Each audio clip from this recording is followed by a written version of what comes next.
Hi, this is George Alger, and welcome to today's segment of Our Ventura TV. Today's topic is respecting differences, and our guest expert is a public speaker, a trainer, and a peacemonger, Sarah Kahn. Welcome, Sarah. Thank you, George. It's a pleasure to be here. So let's open this up with a description of what a peacemonger is. A peacemonger. You know, I call myself a peacemonger, George, because I say that I passionately and vigorously promote peace and social harmony. So that's how I came up with that title. Love it, and I imagine this is going to tie in with respecting differences. So let's open up that topic. Absolutely, George. You know, I feel that tolerating each other's difference is just not enough in today's society. We need to even if we have different perspectives, different viewpoints, different ideologies, we need to learn how to respect each other's difference. We can grudgingly tolerate differences, but that's just not enough. And do you have any ideas on how that could be advanced in society? The best way to do that is getting to know somebody from the other side. You know, getting to know people who are different from you, getting to know them personally. So there's a lot of misconceptions that get clarified when you do that. You know, I mean, a lot of times hate that people spew, it's because of fear, that they have, and that fear comes from ignorance. So once you get to know people from the other side, you realize that, apart from perceived differences, there's also a lot of similarities that we have. And once we can, we can start respecting those differences, and as well, we can move towards our similarities and get closer to one another. Yeah, and that makes a lot of sense. I sometimes wonder, though, when you have, certain parts of any country, or certainly the United States, you have people that are, there's the geographical area that they're in may not have as much diversity as, say, a city. Mm-hmm. So on the one hand, some places where there's not as much diversity in an area, you don't have enough opportunity to meet others. But even in a city, though, where you meet lots of people, you still see hate, Mm-hmm. And I'm wondering if you have some ideas on how, in both of these circumstances, people could get to know each other better. Mm-hmm. You almost have to sort of get out of your group. You really have to seek out people. I had to do that, George, to be able to get to know people outside of your group, because if you are in a society, in a community or a group like that, where there's really just your type, you can be very easily influenced by media and their perception of groups or stereotypes and all of that. And it has to be about making that effort. It's not that you won't find a single person, of another group within your society or your community. It's just that, just realizing that you really have to make that effort to reach out. And there could be people. Once we get out of our bubble, we do see people all around us that are different from us, and we can use that as an opportunity to really get to know them. I got what you're saying. Yeah. So individuals need to be more proactive, take more responsibility to meet others that are dissimilar to them. Exactly. Very good point. Exactly. Now, you do a lot of speaking, Mm-hmm. and I know this is a topic that obviously is dear to your heart because you speak about it. But can you relay some experiences that you had that may have had some successes in this area, or represent some successes? I've spoken at churches and synagogues and private and public schools, and at times, there are times when people have told me that I am the only Muslim that they've heard speaking, and there are times where people say that I'm the only Muslim they know, I'm the only Muslim they've had as a friend, and I always, when I go in and I tell people, and I want to give them the opportunity to get to know me as a Muslim, to know Muslims, and I also tell them that, we need to be able to put ourselves in other people's shoes, so that we are able to see the world through their perspective as well.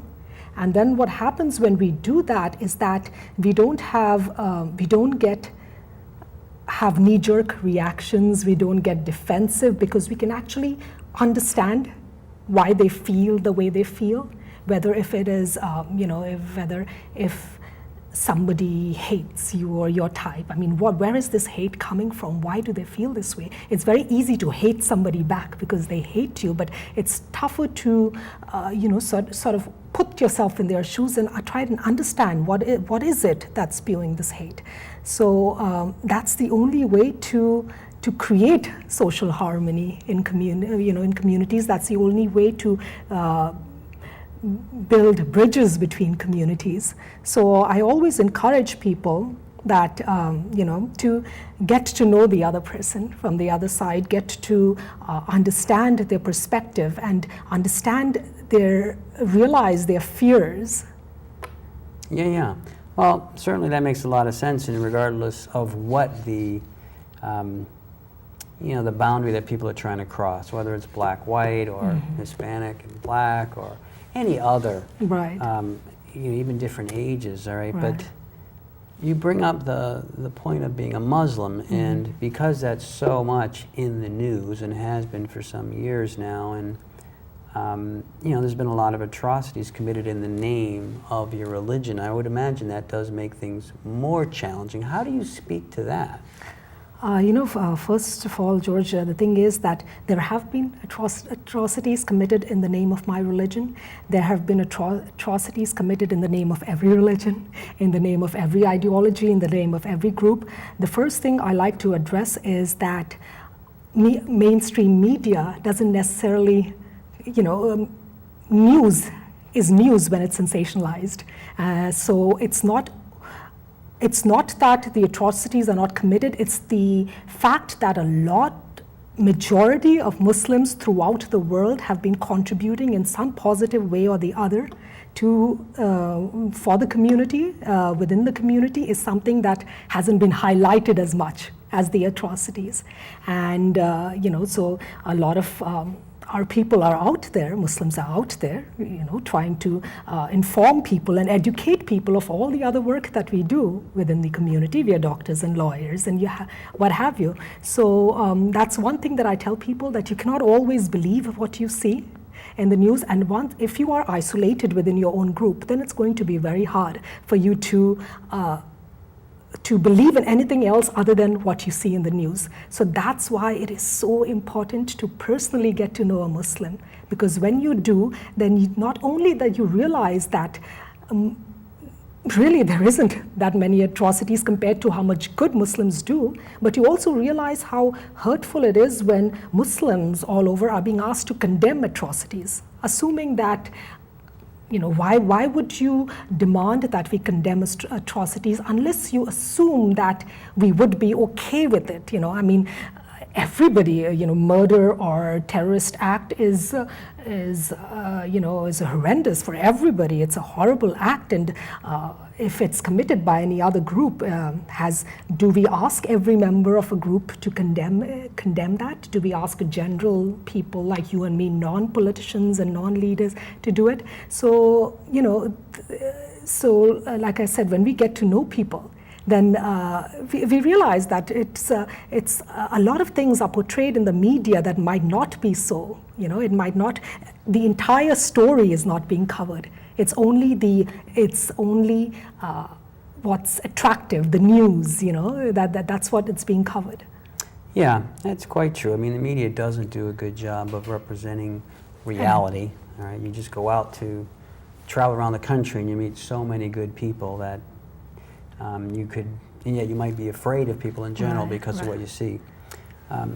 Having said that, I'm not one to advocate for any type of stereotype, but people are busy, and let's say someone doesn't know someone that's a Muslim, doesn't even know what Islam is, but just hears these atrocities. And I think that if someone was asking, do you condemn that? Maybe they're presuming you would, but they might be wondering, well, just because you are because if anyone was a similar group, let's just say it was Christians that were doing it, and you don't happen to know of any Christians, all right?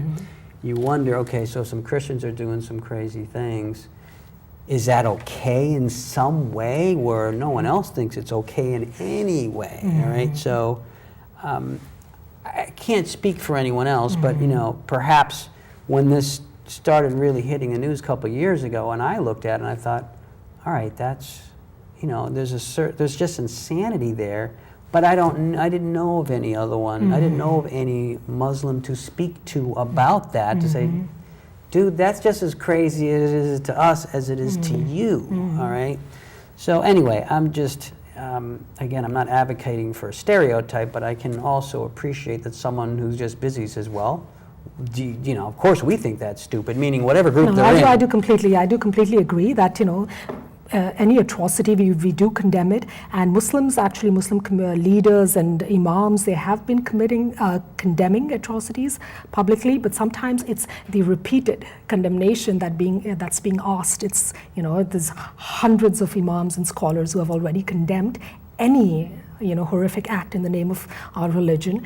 Verses of the Quran have been clarified where they talk about, you know, Muslims are not, they cannot even harm a tree or any living being, let alone, you know, innocent human beings. So there is, you know, it is important that we do it. You know, and if we are asked, we clarify it, because if there are people who really want to, they want to be educated rather than putting you on a defense, then they really want to know. You know, if they don't, there is no other source and you are the only person, they will ask you, you guys do condemn it, right? And it's not part of your, yes, of course we do. But then, you know, when it happens again and again, it's like, you know, we said we condemn it, you know, we always do.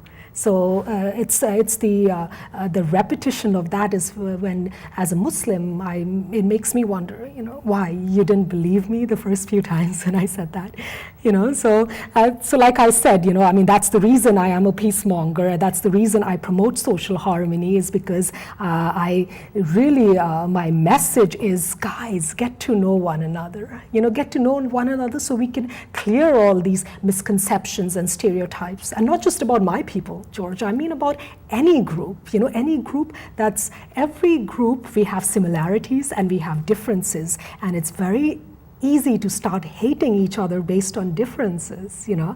Once you learn to understand the differences, where it comes from, really have some respect about the other person's viewpoints and ideology and all that, then it's that hate, you know, disappears. The fear is gone. No, that other person is no longer the other. You know, we're just part of one big circle. I mean, you know, shared humanity is what it is. I remember one of the things that was interesting to me, and maybe not everyone is aware of it, but that Islam is one of the biggest religions in the world, isn't it? Yes, it is. So yeah. just by population, there's a huge Exactly. body. Yeah. So therefore, the amount of people that are propagating this violence represents, I don't know what percent, maybe it's actually 0.0002%. Yeah, so Yeah. that's a pretty fascinating number. Right. You know, because Right. there's going to be insane people in any, or certainly a lot of different groups, let's put it that way. So we are out of time right now. I was wondering if there's something you'd like to leave as a message for our viewers here, and if there's a website that viewers can go to for more information. Okay.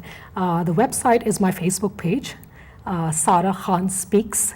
And as far as a message, any message that I'd like to leave people with is, you know, just the fact that hate comes from fear, and that comes from ignorance. That's what I personally believe from having endured Islamophobic attacks. So once we start to get to know each other, you know, then all of that fear and hate is going to disappear. And what we'll have is respect, and respect for each other's difference. Thank you very much, Sarah. Thank you. This is George Alger signing off for this segment of Our Ventura TV. Until we meet again.